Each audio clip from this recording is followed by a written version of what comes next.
Weeks after the D.C. mid-air collision near Reagan National Airport that claimed 67 lives, Congress opened up hearings this morning to search for ways to prevent future disasters, including modernizing the nation's outdated air traffic control system. Our investigative reporter Eric Flack listened in, and Flack, experts told lawmakers that there are life-threatening challenges facing the system every day. Yeah, that's right, Simone. And they said it's going to take major funding upgrades to fix deep-rooted problems.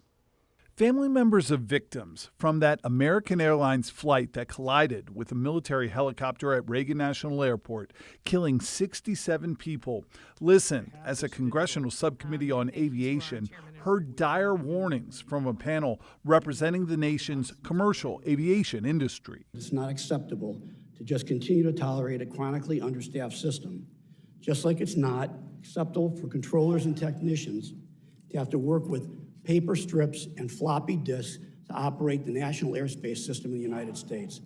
President of the Air Traffic Controllers Association told lawmakers many of the country's major air traffic control centers are 60 years old. The average tower, 36 years old. The FAA projecting it will take $6 billion annually to maintain and modernize those facilities.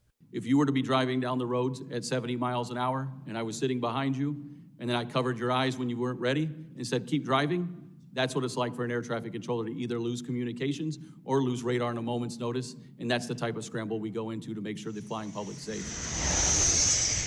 The hearing comes as multiple runway accidents and near collisions in the weeks after the DCA mid-air disaster and this weekend's mysterious false mid-air collision alerts near Reagan National shine a spotlight on needed safety improvements as those representing air traffic controllers report dangerous understaffing, with some air traffic controllers working 6-day weeks with only 4 days off every month. I personally believe we should be ashamed of ourselves for allowing this to get where it's at. In the wake of that DCA collision and other near misses, the White House is asking Congress for an extra $858 million in funding to maintain air traffic services, hire and train air traffic controllers, and beef up aviation safety oversight. This, even as massive layoffs of federal workers ordered by President Trump cost more than 100 employees at the FAA their jobs just a few weeks ago. Simone? The whole